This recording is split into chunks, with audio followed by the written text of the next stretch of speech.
Amigos, ¿qué onda? ¿Cómo andamos? Bienvenidos a mi canal, mi nombre es Valeria, comenzamos.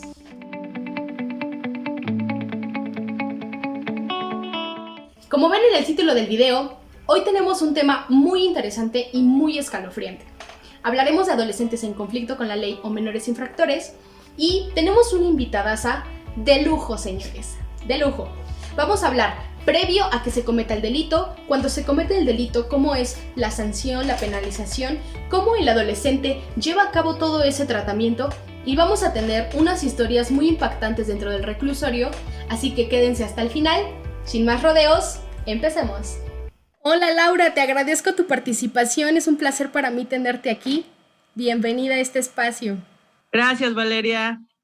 Un gusto poder compartir contigo estos espacios que sirven mucho para que la comunidad que tú has creado pues tenga diferentes ámbitos, ¿no? Y sobre todo que se cultiven de algo o que aprendan una situación que al final nos apremia, ¿no? Te agradezco tu tiempo y tu espacio y espero que esto sea muy constructivo para ti. Mi nombre es Laura Cámara, soy licenciada en psicología, trabajé 5 años para el sistema penitenciario en tutelares y reclusorios y bueno, soy terapeuta en adicciones y estoy certificada por la FEMSCOT como consejera terapéutica en adicciones, nivel 1, nivel 2. Tomé varios cursos acerca de los adolescentes en conflicto con la ley y obviamente pues este tema es muy, muy rico, ¿no? En toda esta parte.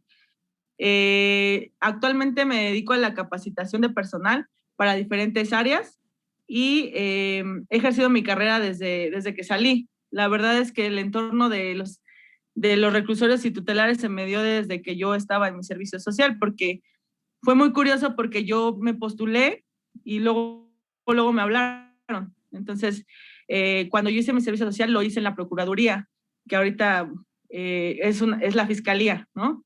Y estuve en violencia intrafamiliar. Entonces, ese es otro tema que también pega y que también es una parte de que los adolescentes, pues obviamente, tengan este contexto. Pero en todo esto, pues, lo que necesites, estoy a tu disposición. Para poner en contexto a todos, en los últimos años han aumentado los delitos cometidos por menores y su empleo por organizaciones delictivas para tráfico de drogas, robos, asaltos, secuestros principalmente. En el 2016, durante el periodo presidencial de Enrique Peña Nieto, entra en vigor la Ley Federal de Justicia para Adolescentes. Y lo que antes conocíamos como menores infractores, ahora lo definen como adolescentes en conflicto con la ley. De acuerdo a las estadísticas, son 6.891 adolescentes que están en el sistema de justicia, de los cuales 539 son mujeres, y de los delitos que más se cometen, pues es robo, homicidio, violación, y de estos, solo 1.169 se encuentran bajo internamiento. En los estados donde tenemos más adolescentes bajo internamiento, pues es Sonora con 183 adolescentes, en el Estado de México con 178 adolescentes, Ciudad de México con 172 y Chihuahua con 84. Entonces, quiero que hablemos de la situación previa al delito, lo que hace que un adolescente pues tenga más predisposición a provocar un delito o que sea un delincuente. Primero el entorno familiar, y dentro del entorno familiar pues vemos que hay muchos factores, ¿no? Como el alcoholismo, la violencia intrafamiliar, la drogadicción, delincuencia incluso dentro del mismo círculo familiar. Entonces, quiero que nos expliques por qué un entorno familiar problemático puede pues llevar al menor a cometer un delito. Sí, claro. Bueno, al final estamos hablando de personas que están formando su identidad, ¿no? Estamos hablando de adolescentes y obviamente la palabra adolescencia pues es adolecer. Entonces, pues están buscando una identidad propia, cargando situaciones ajenas que viven en su casa. Ejemplo, si papá es alcohólico, pues obviamente ellos tienden a creer que el alcoholismo es algo normal en su entorno. Hablemos de fiestas familiares donde pues la gente se droga, fuma, toma, ¿no? Entre familia tienen esta parte de incesto, ¿no? De hacinamiento social. Estamos hablando de un hacinamiento donde viven 10 personas en una casa, en donde no hay intimidad, no hay cultura. Estamos hablando de barrios como Tepito, La Morelos, La Guerrero, ¿no? Que es, por ejemplo, de donde muchas veces veíamos a muchos chicos. Esto se debe a que, pues obviamente, las familias van construyendo su vida de acuerdo a lo que ellos creen que está bien, ¿no? Pero al final un adolescente lo que busca es identidad. Entonces, ellos al tener un contexto violento, lo normalizan. Entonces, normalizarlo crea que, pues, obviamente, él no vea el delito como algo malo. Ejemplo, si el tío se la pasa robando, ¿no? Autopartes, pongamos, y él crece creyendo que eso está bien, ¿no? Y entonces se le hace fácil convertirse en el ejemplo del tío, ¿no? O tomar como el papá, o ser violento como el hermano, ¿no? Que tiene a su familia y o casarse muy chicos o tener hijos muy chicos, ¿no? Entonces, todo tiene que ver. El principio de todo esto es qué construye el papá o qué ideología le da el papá. Los padres en estos tiempos eh, lamentablemente están en una crisis donde complacen por no tener que batallar. Tú, tú me darás la razón, yo vengo de una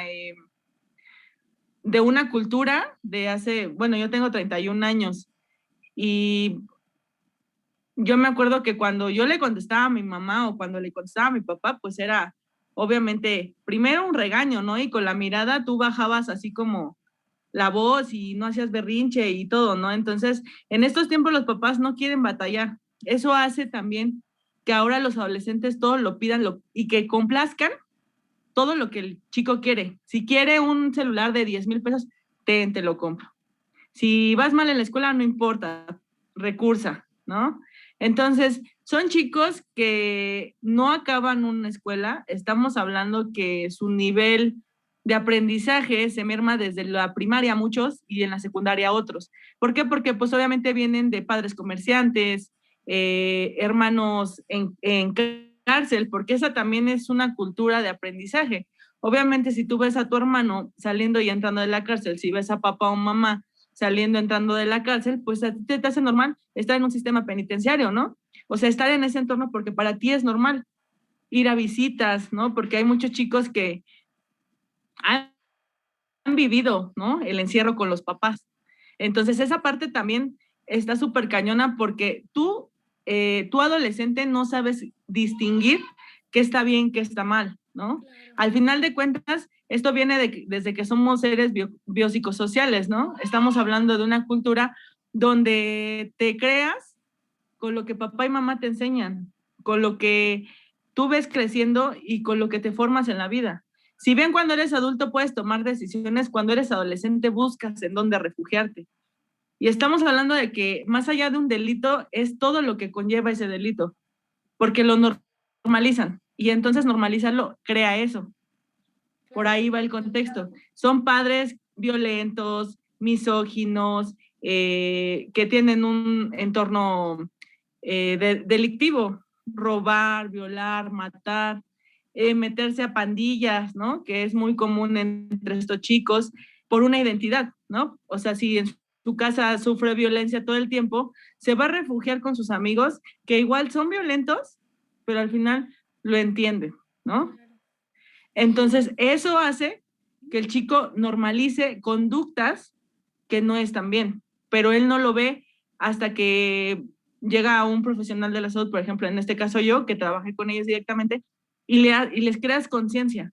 Si ven un adolescente está en formación emocionalmente, socialmente está en un contexto donde no puede salir.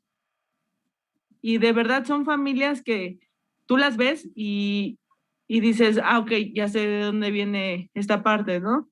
Entonces son madres sumisas, son madres golpeadas, son madres que se dedican a, pues sí, a la fardería, a la extorsión, a la trata de blancas, a llevarle los cigarros al papá en el reclusorio, ¿no? A tener más de 3 parejas afuera, a prostituirse, porque esa también es otra de las cosas. Los chicos van pensando que cualquier mujer puede ser de su propiedad. O sea, la verdad es que crean un entorno donde no hay respeto por la figura eh, femenina, ni tampoco por la masculina, pero más la femenina, porque es un entorno donde ellos no conocen otra manera de mandar que ser autoritarios, ¿no? Entonces estamos hablando de que la adolescencia es un punto donde el chico toma decisiones y si él todo normaliza, pues obviamente va a caer en un sistema penitenciario. Estamos hablando que si antes eran menores infractores, ahora son adolescentes en conflicto con la ley. Y un adolescente en conflicto con la ley, pues obviamente trae un entorno atrás donde normalizó conductas, volvemos a lo mismo, que no estaban bien, ¿no? Entonces, eso es adolecer. Para ellos, el adolecer es más fuerte porque crean una estructura de vida y un concepto del que no hay. Claro, exactamente. Sí, muy bien, sí, lo que dices es realmente impactante, pero es real, o sea, es algo que sucede y es algo con lo que estamos conviviendo, ¿no? Día a día. Ahorita ya con todas estas cuestiones de las feministas, por ejemplo, de varias corrientes que se han seguido, pues ya ha salido más a la luz toda esta violencia, toda esta diferencia y todas estas cosas que realmente no se deberían de normalizar. Quiero que hablemos de el uso del internet y algo que hemos visto y ahorita con la pandemia es que ha aumentado el uso del Internet, o sea, masivamente.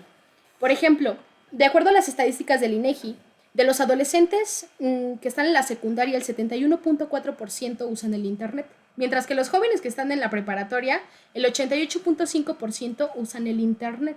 O sea, son muchos realmente, son muchos. Entonces, lo que provoca el uso del Internet y tener la facilidad a cualquier tipo de información es una vulnerabilidad inmensa. Y también lo que ven, el contenido que ven en las redes sociales, que todos publican lo mejor, todos enseñan lo mejor, carros, viajes, o sea, todo, ¿no?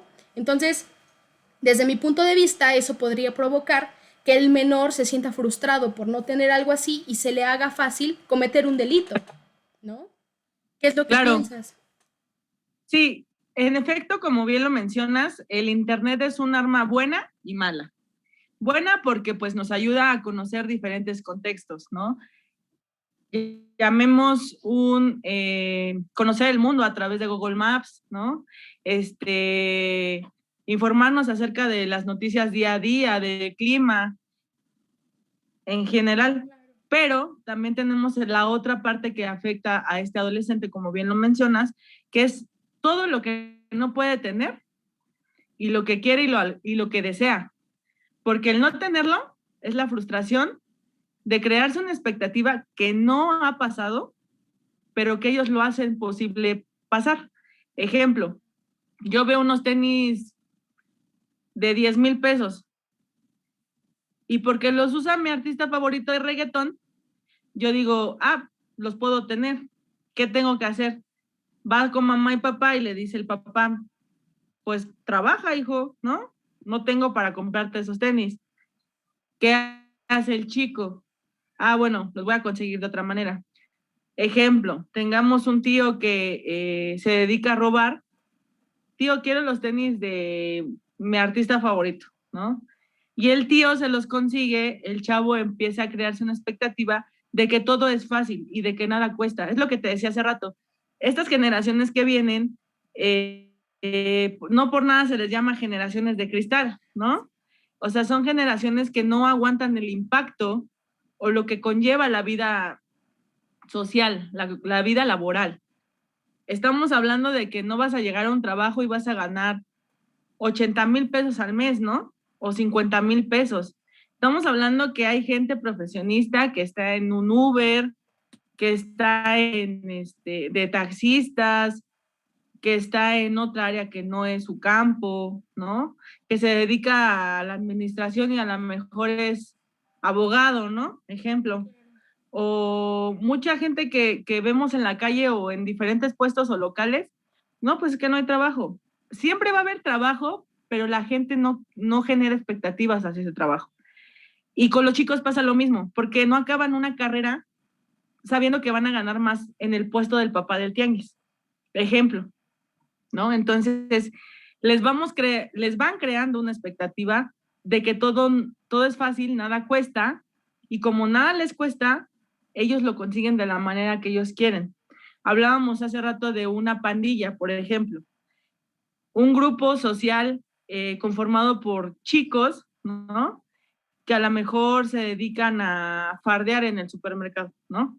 Desde un chicle, recordemos, bueno, fardear es robar sin que sea cachado y sin que se le vea el producto. Ejemplo, yo me quiero robar los desodorantes, me los meto en mi pantalón, ¿no? Y no se me ven. O la chamarra, ¿no?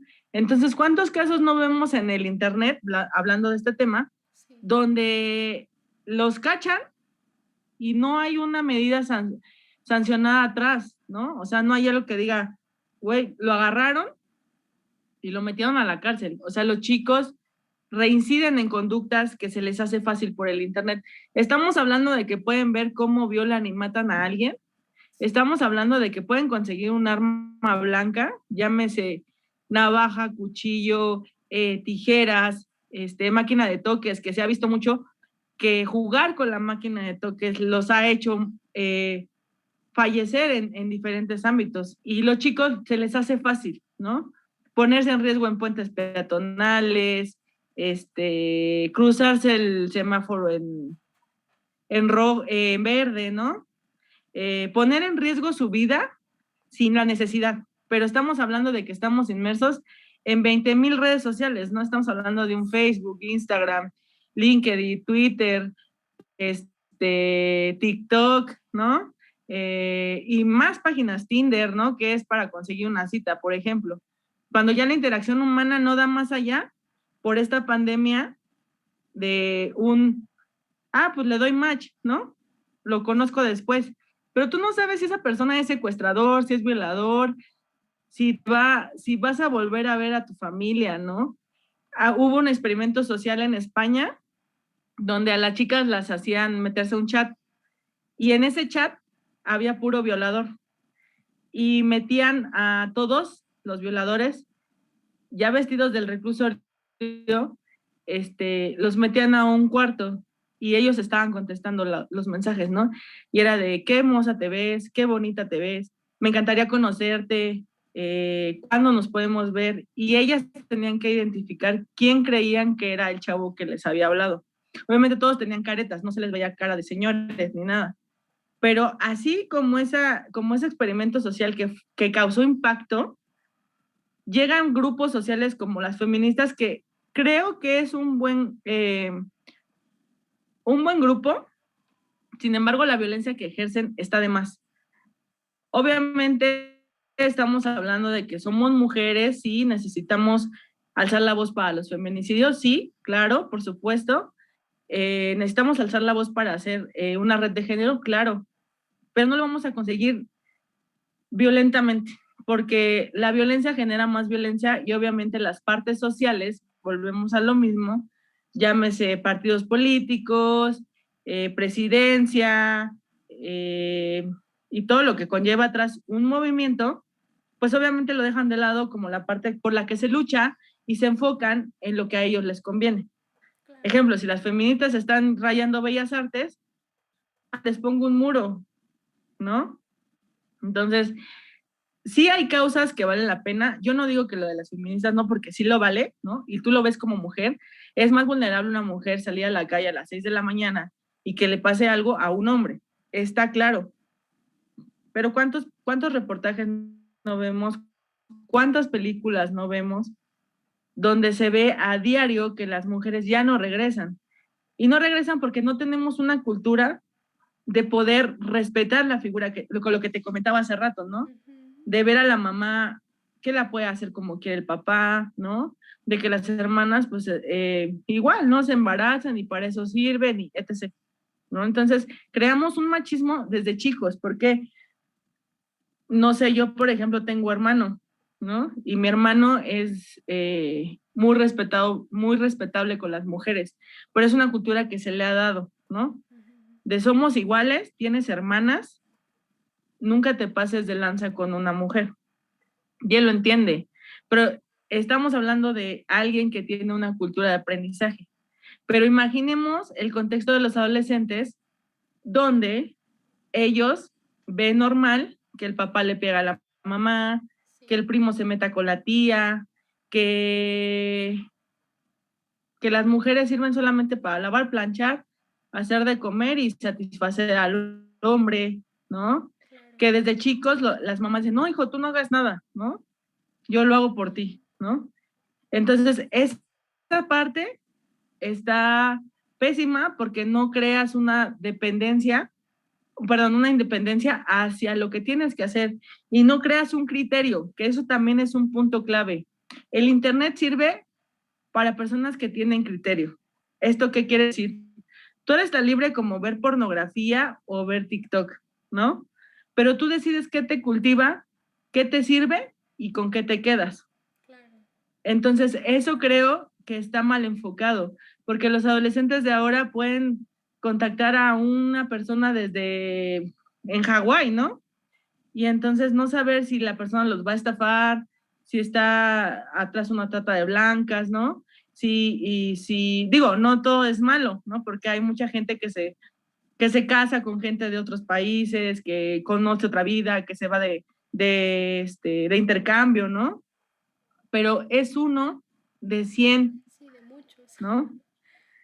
Entonces, todo esto pues genera una psicosis social a la que estamos acostumbrados ahora, ¿no? Ahora sí ya nuestro smartphone ya no nos dice a qué hora nos tenemos que levantar, ¿no? ¿Qué mensajes tienen que llegar? A los chicos de ahora les estresa que no haya WhatsApp, que no puedan abrir su Facebook, que no les llegue un mensaje, que no tengan likes, que en su Instagram no suban una historia diaria, ¿no? Que no compartan lo que comen, que no compartan con quién están, ¿no? Y la popularidad en Instagram y en Facebook y en todas las redes sociales, pues es una parte efímera donde creamos una expectativa, como te decía, es un constructo social. Y este constructo social se ve a diario, y te estoy hablando de un grado de la población. Claro. Nos podemos ir hasta con la vejez y pasa lo mismo. Siempre necesitamos la aceptación del otro para sentirnos bien.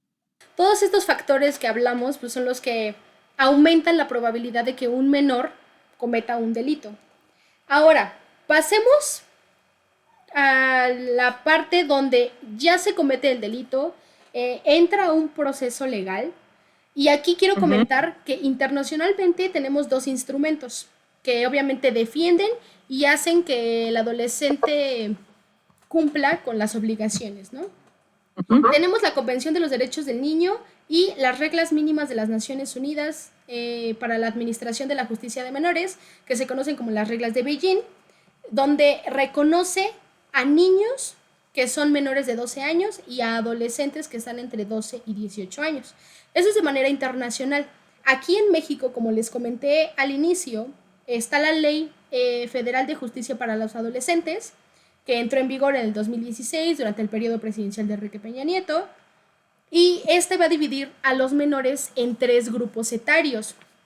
El primero, que es de 12 a 14 años, el segundo de 14 a 16 años y el tercero de 13 a menores de 18 años. Entonces, aquí hablamos de los tipos de sanción. En México se dividen en medidas no privativas de la libertad y medidas privativas de la libertad. Para ponerlos en contexto a todos y que estén más conscientes de estas medidas, las medidas no privativas sería una amonestación, el apercibimiento, prestación de servicios a favor de la comunidad, sesiones de asesoramiento colectivo y actividades análogas, supervisión familiar y la prohibición de asistir a determinados lugares, conducir vehículos, utilizar instrumentos, objetos o productos que se hayan utilizado de acuerdo al delito que se haya cometido. También no poseer armas, abstenerse a viajar al extranjero, integrarse a programas especializados si es que se habla de hechos tipificados como delitos sexuales y la libertad asistida. Por otro lado, las medidas privativas, y de estas son las que nos vamos a enfocar más este día, entra la estancia domiciliaria, el internamiento el semi-internamiento o internamiento en tiempo libre. Entonces, quiero aquí que nos expliques por qué se dividen estas medidas en no privativas y privativas de la libertad, o por qué tantos tipos de sanciones, eh, por qué hacer esta división, cómo favorece, cómo perjudica psicológicamente al menor, qué es lo que pasa, qué es lo que pasa. Primero, bueno, en este caso se pone no privativas por la edad. Primero vamos a hablar de un grupo etario de 12 a 14 años, más o menos, que son chicos que todavía no tienen la facultad para estar en un internamiento, ¿no? Entonces, ¿qué hacen? Obviamente sí los detienen, sí hay una carpeta de investigación acerca de ese delito, pero no hay un internamiento dentro de lo que se llamaba antes tutelares, ¿no? Entonces, ahorita lo que está pasando en México es que con la ley de justicia para adolescentes, los chicos pueden salir con una sanción, ¿no? Entonces, antes tenían que cumplir un periodo para poder incluso salir de su casa, ¿no? Porque también existe el arresto domiciliario por X o Y razón, ¿no? Entonces, se divide en no privativo cuando el chico tiene una edad menor, por así decirlo. Estamos hablando que de 12 a 14 años, psicológicamente, el chico va pasando de una niñez a una pubertad, a una interacción con el medio social más explícita, porque estamos hablando que escolarmente está en sexto de primaria, primero de secundaria, ¿no? Y estamos hablando de que no tiene la capacidad para discernir lo que está bien y está mal. Si bien todos somos capaces de tener conciencia, en esa edad particularmente los chicos son muy vulnerables ante lo que la sociedad les indica. Entonces empiezan patrones de rebeldía, empieza la formación del carácter, la formación de nuevos instrumentos, ¿no? La creación de pandillas, la creación de una identidad, de conocer amigos, de conocer incluso la vida sexual, ¿no?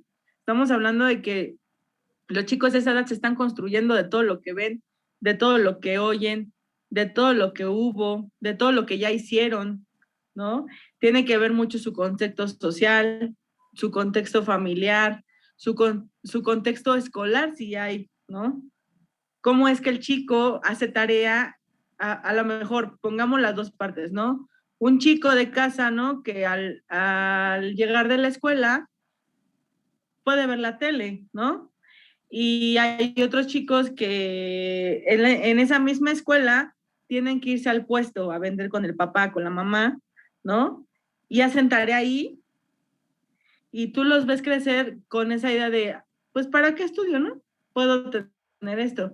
Ahora, las privativas son porque el chico merece una sanción de acuerdo a lo que el delito que haya cometido, pero estamos hablando del segundo grupo etario, ¿no? De 13 a menores de 18 años. Si bien antes la ley dejaba este contexto, ¿no?